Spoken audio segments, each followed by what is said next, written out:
Dati rito kami naglalaro. May tindahan, may simbahan, may buhay. Ngayon, bangka na ang kalahati ng barangay. Those words aren't from some ancient history book. They come from 63-year-old Nana Erlinda of Sitio Masagana, Hagonoy. Back in 1995, her street was dry enough for kids to play patintero, a classic Filipino game. Today, her living room floor is permanently under half a meter of brackish water. Can you imagine waking up to that every single day? This isn't just another typhoon story, the kind that flashes across your newsfeed and then disappears. Oh no, this is the slow-motion disappearance of an entire province. And honestly, the most shocking part is, we built this trap ourselves. Every rainy season, without fail, images of chest-deep floods in Bulacan trend online. We see the dramatic rescues, the submerged houses, the sheer scale of the disaster. But here's the eerie part. Drive around after the storms pass, and you'll notice something profoundly unsettling. The water never really leaves. It just settles.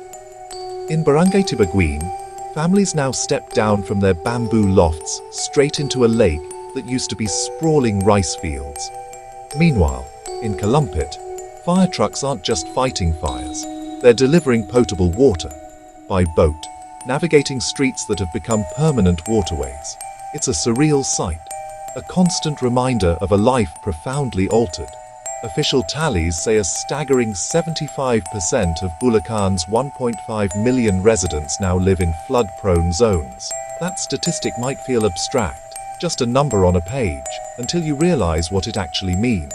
3 out of every 4 neighbors you have are living with a go-bag hanging by the door, ready to leave at a moment's notice. So, what on earth turned the northern gateway of Manila into what feels like the country's biggest wading pool? The easy answer, the one we often default to, is climate change. Stronger storms plus rising seas definitely equal more water everywhere, but drill deeper, literally, and you'll discover the land itself is collapsing right under people's feet. It's a grim reality that goes beyond the weather. Let's get the obvious culprits out of the way first. We've seen tropical storms like Enteng, Maring and Odette, and more recently, Wifa, Francisco and Comay, locally known as Crising, Dante and Emong, dump a month's worth of rain in just 2 days. That's an overwhelming deluge for any land. Add to that the water released from Angat and Ipoh dams, sometimes at a terrifying 2,400 cubic meters per second. And what do you get? Instant inland seas. It's a powerful combination that no drainage system, no matter how robust, could possibly handle. And then there's sea level rise. Manila Bay is creeping up at about 3.5 millimeters a year. That might not sound like much, but it's enough to push saltwater 5 kilometers inland during spring tides, salting the earth and ruining freshwater sources. But typhoons and tides alone don't explain why some villages remain stubbornly flooded weeks, even months, after dams close their spillways. To truly understand that, you have to look at what lies beneath the ground, at the very foundation of Bulacan itself. Imagine the soil beneath us as a giant kitchen sponge, saturated with water. Now, picture what happens if you continuously pump that water out. The sponge shrinks, right? That's land subsidence, and Bulacan is shrinking fast, up to 6 centimeters a year along the coast, according to FIVOLX. The primary culprit? Decades of relentless overpumping of groundwater. Who's doing the pumping? Factories, commercial fish ponds, and sprawling subdivisions, all demanding vast amounts of water. Every new industrial park, every new housing development, sinks the province a little lower, imperceptibly at first, then undeniably. This constant extraction tips rainwater toward the communities least able to escape its relentless march.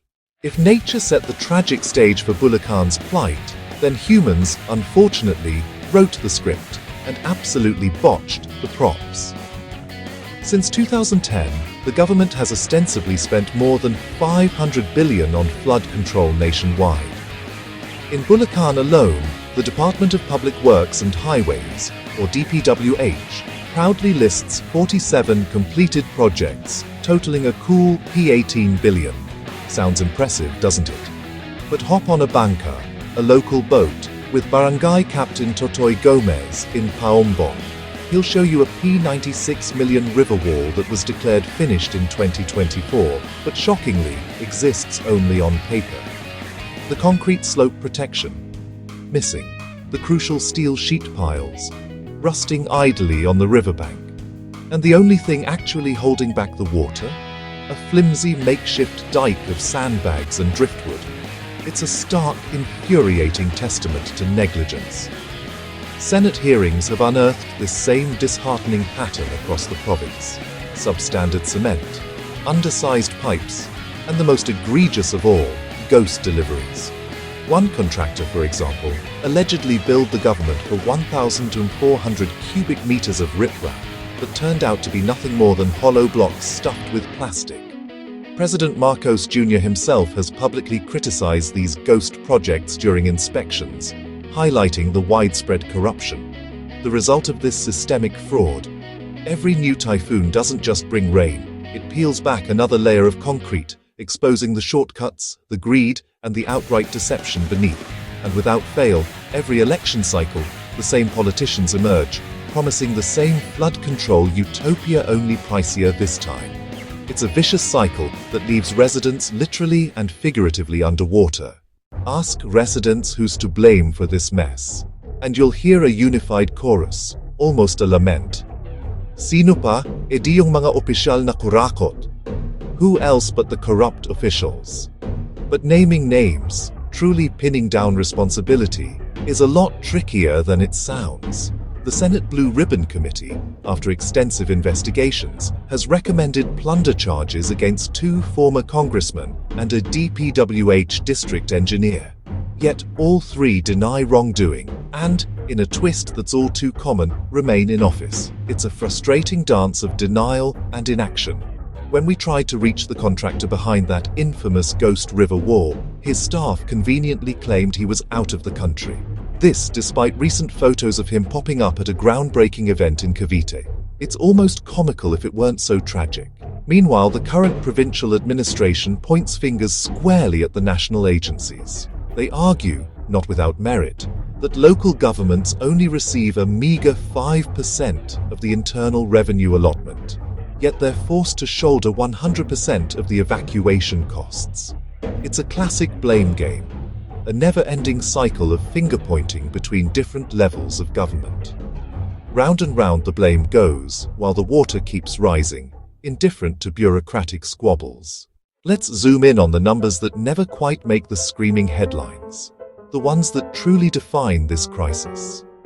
During the July 2025 floods, Bulacan opened 188 evacuation centers, housing a staggering 6,000 families. That's roughly 20,000 people sleeping on cold gym floors, sharing one toilet per 100 evacuees. Imagine the indignity, the discomfort, the sheer lack of privacy and sanitation. The psychological stress is immense, with fears of looting during evacuations adding another layer of anxiety. Agricultural damage from those floods topped P85 million. Farmers in Calumpit, who rely on their land for survival, lost an entire rice harvest after water stood waist-deep for 3 agonizing weeks. Their livelihoods gone in an instant. Health clinics report predictable spikes of leptospirosis and dengue after every major flood. In 2025, cases rose a shocking 42% compared to the 5-year average. These aren't just statistics. These are children falling ill, parents struggling to find medicine, communities grappling with preventable diseases. And then there's the insidious psychological toll. Children in Tobagin, when asked to draw their homes, often depict houses with rooftops instead of yards, a heartbreaking reflection of their reality. Adults keep flood calendars, marking the days they had to climb to the ceiling, waiting for the waters to recede. Resilience is the favorite word of officials who've never slept in a wet mattress or lost their life savings to floodwaters. But for people like Nana Erlinda, resilience is just another way of saying, we're on our own. It's a heavy burden to bear, a constant fight for survival. Still, despite everything, you won't hear Bulaqueños surrender. Their spirit truly is unsinkable. In Barangay Masukol, for instance, neighbors pooled their meager pesos to form a balsa brigade, buying second-hand engines and ferrying kids to school for 10 pesos a ride. It's a testament to their ingenuity and communal spirit. In Balagtas, women's cooperatives have made rebuilding a communal ritual, raising their wooden stilt houses half a meter higher each year, adapting to the rising waters with a quiet, determined defiance. Scientists tell us the province has already sunk too low to pump groundwater safely, that the saltwater intrusion is too severe. Yet community wells keep appearing, because bottled water costs 3 times the daily wage of a factory worker. It's a cruel catch-22. Stop pumping and you die of thirst. Keep pumping and you drown slowly. What an impossible choice. The only viable exit, experts argue, isn't a quick fix, but a province-wide, monumental shift to surface water supply. This means meticulously reconnecting dead river tributaries, enforcing strict industrial metering to curb over-extraction, and, crucially, perhaps most importantly, jailing the corrupt officials who consistently treat disaster funds like their personal ATM. It's a long, hard road, but it's the only one that leads to dry land. If you're watching this, chances are you have data, a voice, or a vote. Use it. First, ask your barangay for a public ledger of flood control projects. Remember, ghost deliveries absolutely hate sunlight. Transparency is your biggest weapon. Next, tag the DPWH and the Office of the Ombudsman on social media. Public pressure keeps investigations alive and holds feet to the fire. Don't underestimate the power of collective outrage. Finally, support local reporting. Buy the community paper. Share the small Facebook page that's posting photos of unfinished dikes. These local journalists are often the first, and sometimes only, line of defense against corruption and negligence. Accountability starts outside the ballot box and long before the next storm signal is ever raised. Typhoons may open the sky and unleash nature's fury, but let's be brutally honest, corruption and careless planning are what truly keep Bulacan underwater. Groundwater extraction is relentlessly sinking the land by centimeters each year, while shoddy or entirely non-existent infrastructure funnels water directly toward the poorest, most vulnerable neighborhoods.